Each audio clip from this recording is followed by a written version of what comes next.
নমস্কার বন্ধুরা, আমি নিধি।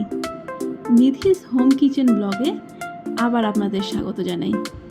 আজ নিয়ে চলে এসেছি নতুন আরেকটি রেসিপি বললে ভুল হবে। এটা আমাদের সকলের পরিচিত পান্তা ভাত। সূর্যি মামার সঙ্গে পাল্লা দিয়ে কর্তামশায় যখন বিশাল চটে যায়, তখন তাকে ঠান্ডা করার একমাত্র উপায় হলো পান্তা। পান্তা ভাতের সঙ্গে আজকে আমি করেছি আলু ভাজা, শুকনো লঙ্কা এবং পেঁয়াজ দিয়ে মাখা আলু ভাতে, এবং তার সঙ্গে ছিল পেঁয়াজ এবং মুসুরির ডাল দিয়ে পেঁয়াজি। তার সঙ্গে ছিল ডিমের অমলেট। এই গরমে পান্তা কারি না ভালো লাগে বলুন আপনারাই, কিন্তু আজকের পান্তাটা আমার জন্য নয়, এটা আমার কর্তামশায়ের জন্য। ছোটোবেলায় আমরা কম বেশি সবাই পড়েছি পান্তা বড়ির কথা, কি বন্ধুরা মনে আছে তো? সেই পান্তা বড়ি যাই প্রতিদিন রাতে ভাত করে রাখতো এবং কোনো এক চোর এসে তার পান্তা খেয়ে চলে যেত, এবং সে পরের দিন গিয়েছিল রাজার কাছে নালিশ জানাতে। রাজার কাছে নালিশ জানানো না হলেও রাস্তায় কিন্তু বুড়িমা পেয়েছিলেন বেশ কয়েকটা বন্ধু, যারা তাকে চোর ধরতে সাহায্য করেছিল। সে সময় গল্পটা পড়ে ভাবতাম যে বুড়িমার কী বা প্রয়োজন, খেয়েছে তো শুধুমাত্র একটু পান্তাই। এখন না বুঝি পান্তা প্রেমীদের কাছে পান্তা চুরি কী যে বেদনাদায়ক। বন্ধুরা, আমি এখানে আগে থেকে 3টি আলু সেদ্ধ করে নিয়েছি। এখন শুকনো লঙ্কা এবং পেঁয়াজ দিয়ে আলু ভাতেটি মেখে নিচ্ছি। এখানে আমি দিয়েছি 3টে শুকনো লঙ্কা এবং একটি কাঁচা লঙ্কা। এক্ষেত্রে আপনারা নিজেদের স্বাদ অনুযায়ী শুকনো লঙ্কার পরিমাণ বাড়িয়ে কিংবা কমিয়ে নিতে পারেন। এরপরে চটকে ভালো মতো আলুটাকে মেখে নেবেন। আপনারা চাইলে যে স্ম্যাশার থাকে সেটি দিয়ে আলুটা মেখে নিতে পারেন। এরপর আমি দিয়ে দিচ্ছি খানিকটা সর্ষের তেল। সর্ষের তেল দিয়ে আবার আমি ভালো করে আলু ভাতেটা মেখে নিয়েছি।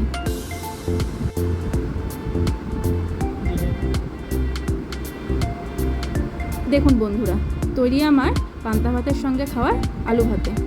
এরপর আমি কিছুটা মুসুরির ডাল আগের দিন রাতেই ভিজিয়ে রেখেছিলাম, তার মধ্যে দিয়ে দিলাম কুচি করে কেটে রাখা পেঁয়াজ। আমি নিয়েছি এখানে 3টে কাঁচা লঙ্কা ঝিরিঝিরি করে কাটা, এবং দিয়ে দিলাম স্বাদ মতো নুন, সামান্য হলুদ।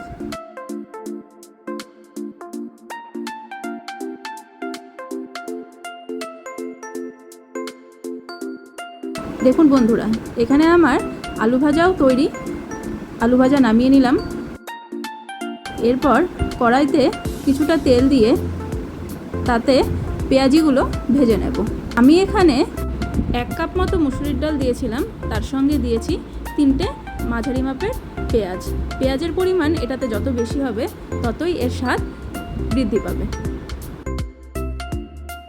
পেঁয়াজিগুলো আপনারা লো টু মিডিয়াম ফ্লেমে ভাজবেন, এতে ভেতরে কাঁচা থাকবে না।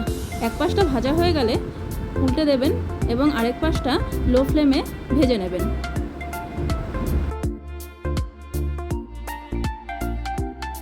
দেখুন বন্ধুরা, আমার পেঁয়াজি এখানে রেডি। এরপর আমি এগুলোকে কড়াই থেকে নামিয়ে নেব।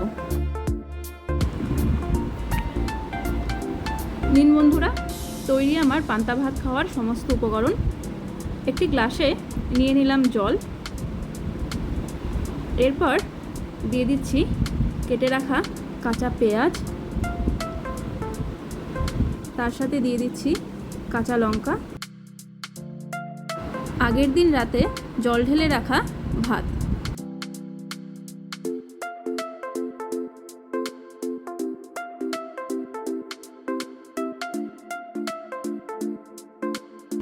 ওপর থেকে দিয়ে দিলাম একটু জল, সঙ্গে দিচ্ছি 2টো শুকনো লঙ্কা, দিয়ে দিচ্ছি আলু ভাতে। এরপর দিয়ে দিচ্ছি আলু ভাজা, সঙ্গে থাকছে পেঁয়াজি, এবং কর্তামশায় রাগ ভাঙাতে হবে তো সেজন্য তার সঙ্গে থাকছে একটি ডিমের অমলেট। উপর থেকে ছড়িয়ে দিচ্ছি সরিষার তেল। নিন তৈরি আমার পান্তা ভাত। বাঙালিদের কাছে এই পান্তা ভাত যেন আগাগোড়াই একটা ইমোশন। ভালো লাগলে অবশ্যই ট্রাই করবেন। ভালো থাকবেন, সুস্থ থাকবেন এবং চ্যানেলটি অবশ্যই সাবস্ক্রাইব করে দেবেন। নমস্কার।